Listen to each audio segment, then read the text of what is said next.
A billionaire was walking down the street in his perfectly pressed suit, briefcase in hand, when the world shifted beneath his feet without him even noticing. Marcus Hale was one of those men who moved through life as if the sidewalk itself was paved just for him. He had built his fortune from nothing, or so he told people at galas and charity dinners, though the truth was far more complicated than the story he rehearsed. On this particular Tuesday morning, he was rushing to a board meeting that would seal a $100 million acquisition, and his mind was so full of numbers and strategies that he did not notice when the brass clasp of his briefcase snapped open. He did not notice when the lid swung wide as he cut a sharp corner near the underpass. He did not notice when the wind caught the stacks of cash inside. $250,000 in neatly bundled bills, his payment for a private art deal. He preferred to keep off the books and scattered them across the pavement, like confetti at a parade no one had planned. He was half a block away before the briefcase finally fell from his grip entirely, empty and useless, spinning on the sidewalk behind him. Sitting beneath the underpass, wrapped in a donated jacket 2 sizes too big, was a girl named Rosa. She was 17 years old, had been living on the streets for 8 months since, aging out of a foster care placement that fell through, and she had exactly $4.62 to her name.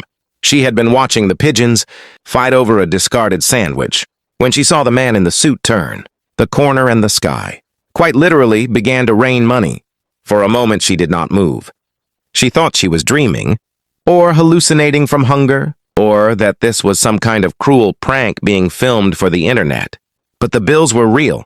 She could feel the paper between her fingers when she reached out and picked up the first one, $100.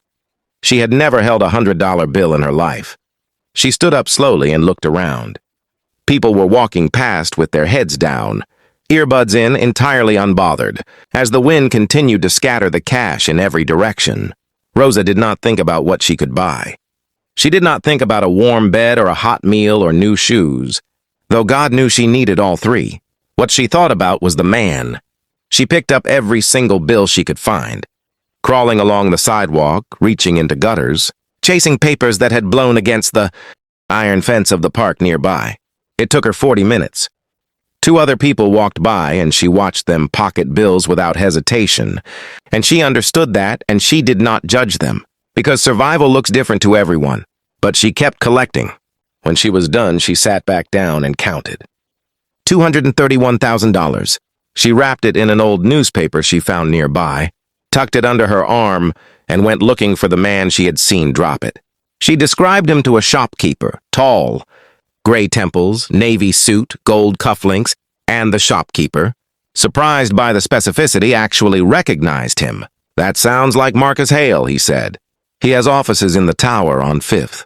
Rosa walked 4 blocks to that tower, went to the security desk, and told them she had found something belonging to Mr. Hale. They laughed at her. A security guard physically moved her toward the exit, but Rosa was not the kind of girl who gave up easily. She had survived too much for that. She sat on the steps of that building for 3 hours until Marcus Hale himself walked out, distracted and visibly shaken, clearly having realized what he had lost. When she stood up and held out the newspaper package, he stopped dead. He unwrapped it with trembling hands right there on the steps, and when he saw the money, stacked and organized and mostly intact, his face did something complicated. He asked her why. She shrugged and said, "Because it was yours." He asked her where she lived. She told him the truth. Marcus Hale had given speeches about generosity for 20 years. He had posed for photos at soup kitchens and written checks to foundations that bore his name. But standing in front of a 17-year-old homeless girl who had returned $250,000 without hesitation, he understood, perhaps for the first time, what generosity actually cost a person. He did not just give her a reward. He funded her housing, her education, and eventually her nonprofit, which today provides transitional support for young people aging out of the foster care system across 11 states. Rosa never asked for recognition, but she got it anyway, because goodness, when it is real, has a way of refusing to stay quiet. If this story moved you, please like, share, and subscribe to Kindness Corner Stories, because the world needs more reminders that humanity still has its heroes. and they are often found in the most unexpected places.